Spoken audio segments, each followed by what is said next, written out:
ఈ ఉదయమున నీవు ఎవ్వరినీ కలుసుకొనక ముందు ప్రభువును కలుసుకో. నీవు ఎవ్వరినీ చూడకముందు ప్రభువును చూడు. నీవు ఎవ్వరితో మాట్లాడకముందు ప్రభువుతో మాట్లాడు. నీవు దేనిని వెదకకముందు ఆయన రాజ్యమును నీతిని వెదకు.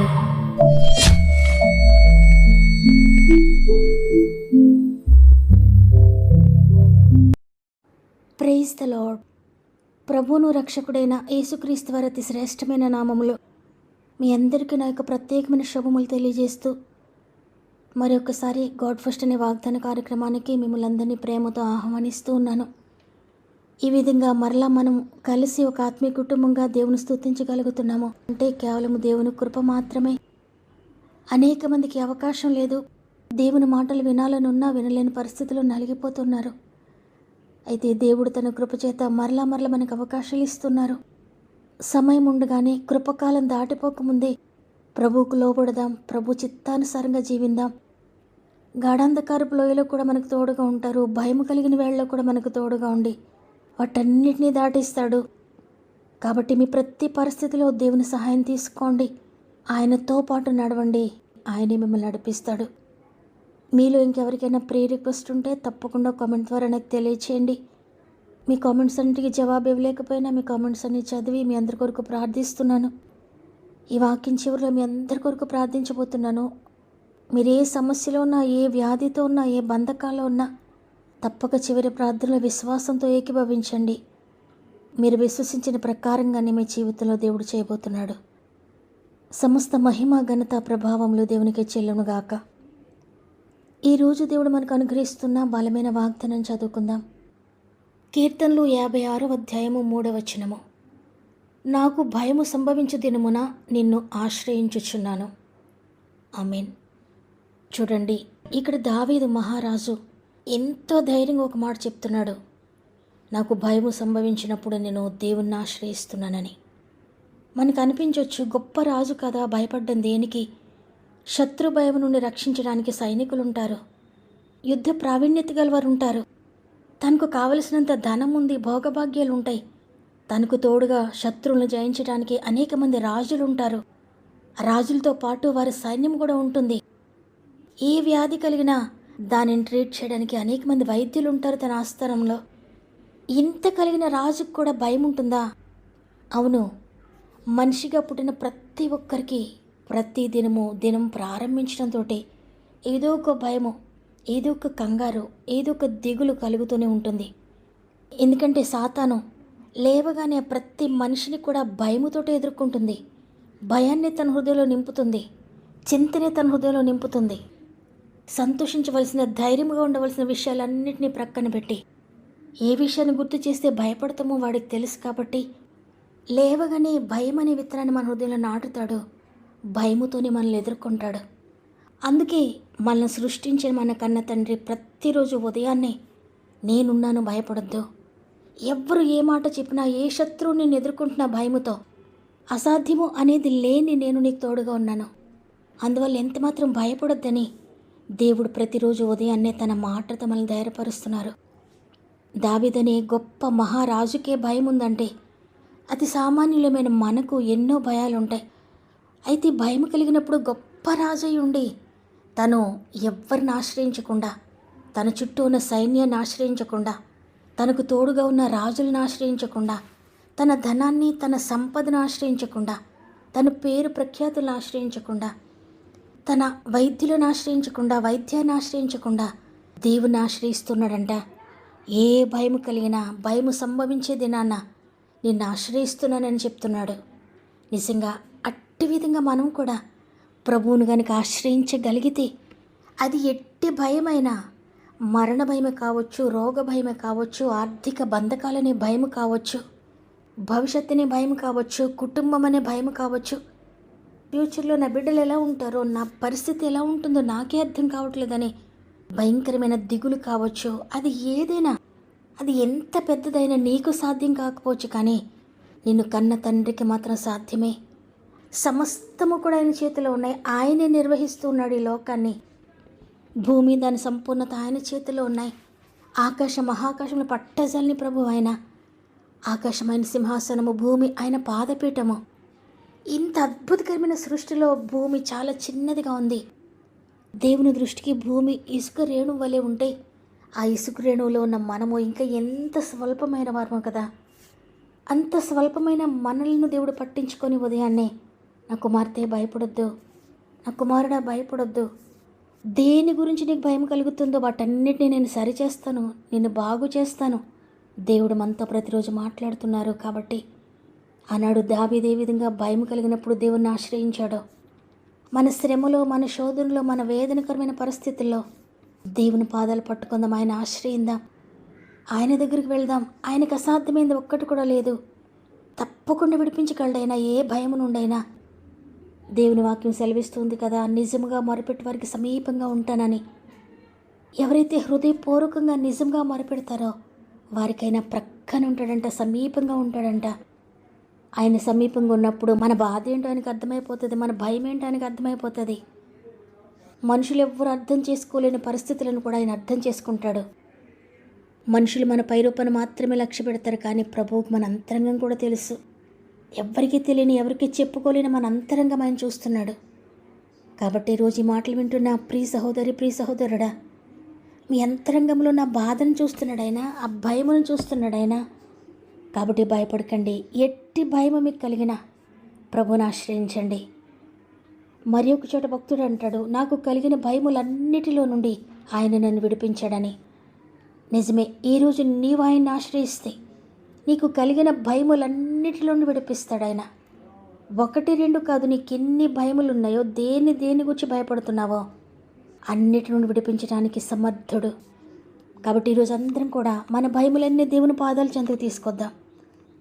మనతో మనం చెప్పుకుందాం, నా ప్రాణమా ఎందుకు భయపడుతున్నావు, నా అంతరంగమును సమస్తమా దేవుని స్తుతించు, భయపడకని మన మనస్సుతో చెప్పుకుందాం. నా జీవమా భయమేలని ఉన్నాడు యేసు నాలో, నీ విరువని దిగులేల నా ప్రాణమా సంతసించుమా, దిగులేల నా ప్రాణమా సంతసించుమా. బలవంతుడు నా దేవుడు, నా జీవమా భయమేలని ఉన్నాడు యేసు నాలో, నీ విరువని లోకమంతా నశించిన ఇలలోని మనుషులే గతించిన, ఈ లోకమంతా గతించిన ఇలలోని మనుషులే నశించిన, కొండలి కూలిన తుఫాను రేగిన, కొండలి కూలిన తుఫాను రేగిన, విడనాడడు ఎడబాయడు, నా జీవమా భయమేలని ఉన్నాడు యేసు నాలో, నీ విరువని దిగులేల నా ప్రాణమా సంతసించుమా, దిగులేల నా ప్రాణమా సంతసించుమా.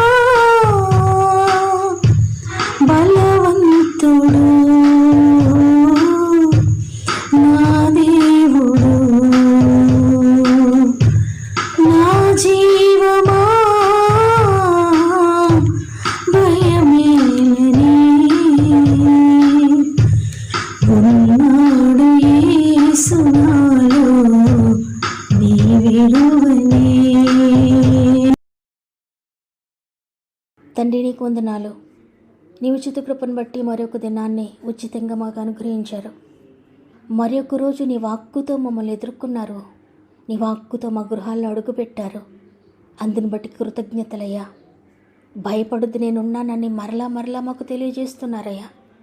మమ్మల్ని ఎంతగా మీరు ప్రేమిస్తున్నారు. మా స్వంత వారే ఈ విధంగా మాతో మాట్లాడలేరు. భయపడొద్దని ప్రతి దినము మాకు చెప్పలేరు. ఎందుకంటే వారే అనేక భయములతో ఉంటారు కాబట్టి. కానీ ఈ సర్వ సృష్టిని సృష్టించిన మహోన్నతుడైన నీవు అతి సామాన్యులమైన బలహీనులమైన పనికిరాని మాతో ప్రతిరోజు భయపడొద్దని సెలవిస్తున్నారు. మా భయములన్నిటి నుండి విడిపిస్తూ ఉన్నారు. అందుని బట్టి నీకు కృతజ్ఞతలయ్యా. తండ్రి, ఆనాడు భక్తుడు తనకు భయం కలిగినప్పుడు ఏ విధంగా నిన్ను ఆశ్రయించాడో ఆ విధంగా మేము కూడా మాకు ఏ సందర్భంలో భయం కలిగినా ఎట్టి భయముతో మేమున్నా నిన్ను ఆశ్రయించే భాగ్యాన్ని మాకు దయచేయండి. తండ్రి, ఎంతమంది నిన్ను ఆశ్రయిస్తున్నారు ఈరోజు. వారి భయము ఏదైనా నజరేయుడైన యేసు శక్తి కలిగిన నామముల వారి భయములన్నిటిలో నుండి విడుదల పొందుకుందురుగాక. అద్భుతకరమైన నెమ్మదితో నింపబడుదురుగాక. తండ్రి, ఒకవేళ పాపం విడిచిపెట్టలేక నేను నిత్య నరకాగ్నికి వెళ్ళిపోతానేమో, నా ఆత్మ నశించిపోతుందేమో, నా కుటుంబము, నా భర్త నశించిపోతాడేమో, నా బిడ్డలు నశించిపోతారేమో, నా భార్య నశించిపోతుందేమో, నా తల్లిదండ్రులు నశించిపోతారేమో అని ఎంతమంది ఆత్మరక్షణ కొరకు వేదన పడుతూ కలవరపడుతూ ఉన్నారో, పరిశుద్ధాత్ముడ ప్రతి కుటుంబంలో అద్భుతకరమైన రక్షణ కార్యములు జరిగిస్తున్నందుకు వందనాలు. ఎంతమంది అప్పుల గుండా భయపడుతున్నారో, ఆర్థిక పరిస్థితుల గురించి భయపడుతున్నారో, యేసు నామములో విడుదల కలుగునుగాక. ఎంతమంది కోర్టు కేసెస్ గురించి భయపడుతున్నారో, ఏమవుతుందో అని అద్భుతకరమైన విడుదల పొందుకుందరుగాక యేసు నామములో. ఎంతమంది వారి అనారోగ్యాన్ని చూసుకొని ఇది మరణకరమైన వ్యాధేమో, ఎలా ఉంటానో ఏంటో అని భయపడుతున్నారేమో. ప్రతి వ్యాధి, ప్రతి రోగము, ప్రతి నొప్పి, ప్రతి బాధ యేసు నామములో వారి శరీరాలను విడిచిపెట్టి వెళ్ళిపోనుగాక. ప్రతి వారిని యేసు శక్తి తాకునుగాక. యేసు జీవము వారిలో ప్రవహించునుగాక. తండ్రి, అదేవిధంగా ఎంతమంది బిడ్డలు ఎగ్జామ్స్ రాసి ఏ రిజల్ట్స్ వస్తాయో, నా బ్రతికి ఎలా ఉంటుందో, నేనేం చదవాలో ఏంటో అని భయపడుతూ ఉన్నారేమో. పరిశుద్ధాత్ముడ ప్రతి భయం నుండి విడిపిస్తున్నందుకు వందనాలు. వారి జీవితాన్ని నీ చేతులకు అప్పగించుకుని తండ్రి, నీ చిత్త ప్రకారంగా నన్ను నడిపించండి ప్రార్థించే ధన్యతను దయచేయండి. ఎంతమంది బిడ్డలు వివాహం కాదేమీ కానీ భయపడుతూ ఉన్నారు. యేసు శక్తి కలిగిన నామముల అద్భుతకరమైన వివాహములు జరుగునుగాక. ఇక గర్భఫలము రాదేమని ఎంతమంది బిడ్డలు భయపడుతూ ఉన్నారు. నజరేయుడైన యేసు శక్తి కలిగిన నామముల ప్రతి గర్భము తెరవబడునుగాక. అయ్యా, ఎంతమంది ఇతర దేశాల నుండి వాగ్దానం వింటున్నారో, వారిలో ఏ ఏ భయములు ఉన్నాయో, నేను ఇండియాకు వస్తానో రానో, నాకు ఉద్యోగం దొరుకుతుందో దొరకదో, జీతం సరిగ్గా ఇస్తారో లేదో అని, ఈ అనారోగ్య పరిస్థితి ఏ విధంగా ఉంటుందో అని, ఇక ఏ భయములతో వారు అక్కడున్నా ప్రతి భయము నుండి నజరేయుడైన యేసు శక్తి కలిగిన నామములు విడుదల కలుగునుగాక. వ్యాపార విషయంలో భయపడుతున్న వారికి విడుదల కలుగునుగాక. ఉద్యోగ విషయంలో భయపడుతున్న వారికి విడుదల కలుగునుగాక. వ్యవసాయ విషయంలో భయపడుతున్న వారికి విడుదల కలుగునుగాక. పాడి పంటల విషయంలో భయపడుతున్న బిడ్డలకు విడుదల కలుగునుగాక. చేతి వృత్తుల విషయంలో భయపడుతున్న బిడ్డలకు విడుదల కలుగునుగాక. ఇదే మనం ప్రారంభిస్తుండగా ఈ రోజంతా మీ కుటుంబం అంతటికీ తోడండి, చేపట్టి నడిపిస్తారని యేసయ్య పరిశుద్ధమైన నామములో అడిగి వేడుకుంటున్నాను తండ్రి. ఆమెన్. ఈరోజు ఈ మాటలు విన్న ప్రియ చెల్లి, ప్రియ తమ్ముడు, ఈ ఉదయాన్న ఏ సమస్యతో మీరు సతమతం అవుతున్నా భయపడకండి. విడుదలిచ్చే ప్రభు మీతో కూడా ఉన్నారు. ధైర్యం తెచ్చుకోండి. దేవుడు నాతోనే మాట్లాడాడని వారందరూ కూడా ఆమెనని కామెంట్ చేయండి. లైక్ చేయడం, షేర్ చేయడం మర్చిపోకండి. దేవుని చిత్తమైతే తిరిగి రేపు అందరం కలిసి ఆయనను స్తుతిందాం.